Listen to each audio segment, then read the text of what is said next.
January 2017. Antifa activists vandalized shops and set fire to a limousine as Donald Trump is inaugurated several blocks away. Several months later, they clash with far-right demonstrators at rallies in Charlottesville and Berkeley. These moments speak to a deep polarization in the United States under Trump's presidency. But they've also cast a national spotlight on a far-left group that until now was little known in the country. Antifa groups. The anti-fascist movement. Known to not only clash with bigots, but also sometimes with police. And the president himself has taken note. The violence and vandalism is being led by Antifa. That was his reaction after some of the most violent civil unrest seen in the US in years. Protests touched off by the police killing of an unarmed black man, George Floyd.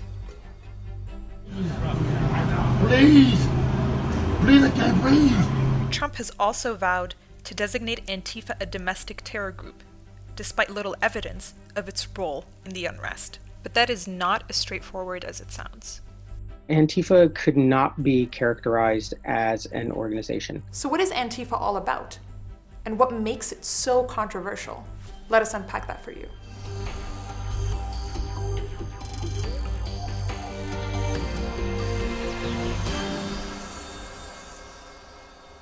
Antifa, which is short for anti-fascist, is not a unified organization, but a loose term used to describe far-left activists who oppose anyone they see as holding fascist views. I think of it more as an orientation of people who are opposed to the activities of the fascist movement. Fascist movement is defined as a movement that seeks to develop a society with strict hierarchy based on social and biological characteristics that's imposed through violence.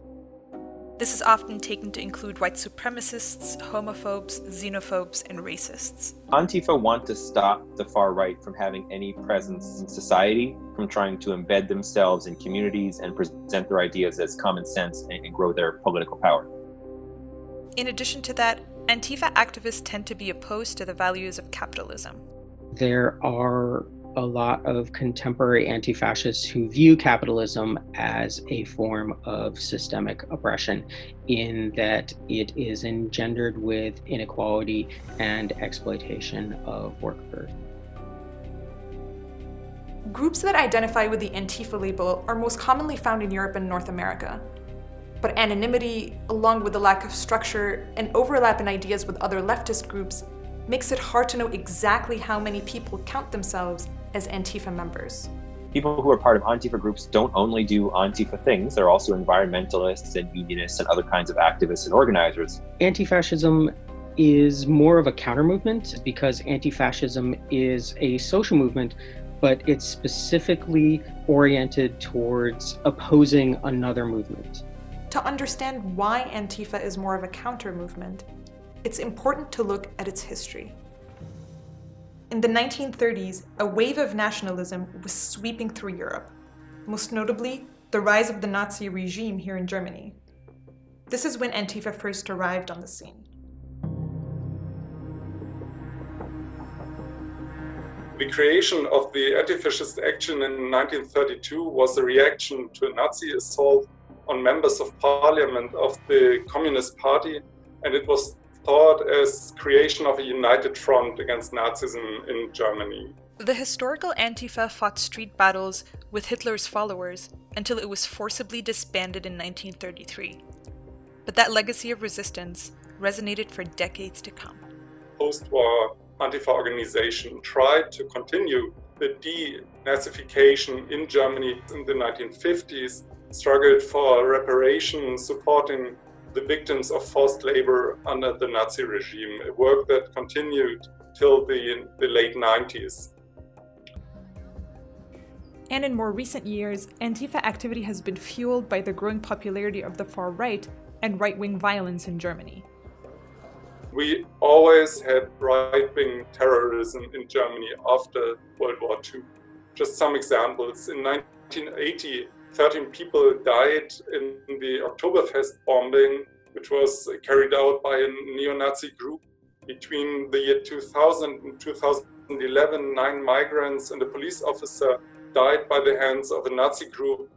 In October 2019, a Nazi terrorist attacked the synagogue of Halle, trying to kill the people celebrating Yom Kippur. Antifa groups are always a product of the society they act in. In Europe, and especially in Germany, of course, they focus on the continuity of racism, fascism and anti-Semitism, while in the US you have different structures of racism. But it wasn't until the 1980s that the movement really took off in the United States, with a group called Anti-Racist Action. It was a response to neo-Nazi skinheads in the punk scene. After some quiet years in the early 2000s, the rise of Donald Trump and the alt-right led to a resurgence in Antifa activities. With the growth of the alt-right in the American political scene, there were a number of spectacular confrontations between anti-fascist and far-right figures and groups. Antifa groups share a common set of tactics to achieve their goals. They conduct research, organize information campaigns and demonstrations to counter far-right presence on the streets. But they also resort to controversial and divisive tactics, such as doxing. This means identifying and publishing personal details about supporters of the far right, people who've attended white supremacist rallies, or engaged in other activities that Antifa backers see as fascist. It was very successful, particularly after the protests in Charlottesville in 2017, when a lot of the Nazis came home to their communities to find that their identities had been outed by anti-fascists and that they didn't have, that their anonymity was gone, that their horrible views were exposed to the light of day. It's about leveraging public shaming because there is still a social stigma associated with being an open bigot. But it's the willingness to use violence that has most drawn attention to Antifa and put activists on the radar of governments. For fascists, the use of violence is inherent. Anti-fascists therefore argue that you cannot oppose a movement that believes in violence in and of itself through nonviolence because you're simply offering yourself up as a sacrifice to their force. Germany's Internal Intelligence Agency notes that some Antifa members' militant actions aimed at political opponents such as alleged Nazis can often result in considerable damage to property, but also sometimes to individuals. This has often made Antifa the subject of debate in the German parliament, the Bundestag. Danke, Antifa.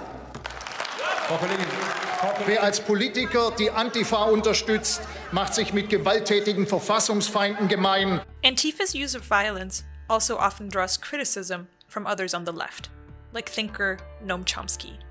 I don't think the way to deal with neo-fascist groups is to try to shut them up forcefully. You should try to win the argument. Adding to Antifa's controversy is the movement's antagonistic relationship with the state and law enforcement. Its members simply do not have the confidence that the police are able or willing to counter what they consider to be fascism. Recently, a lot of scandals became public when several networks of neo-Nazis in the police forces and the military were discovered.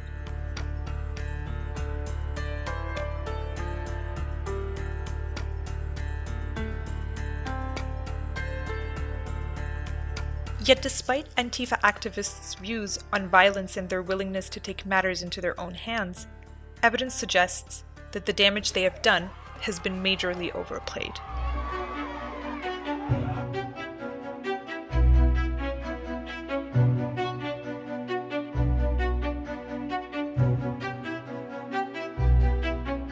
We have a context where, centuries of white supremacy have boiled up in the police murder of George Floyd, and thousands and thousands of people are out in the streets protesting, some of them seemingly so frustrated with the inability of the system to reform itself that they have, burned police cars, burned police stations, and so forth.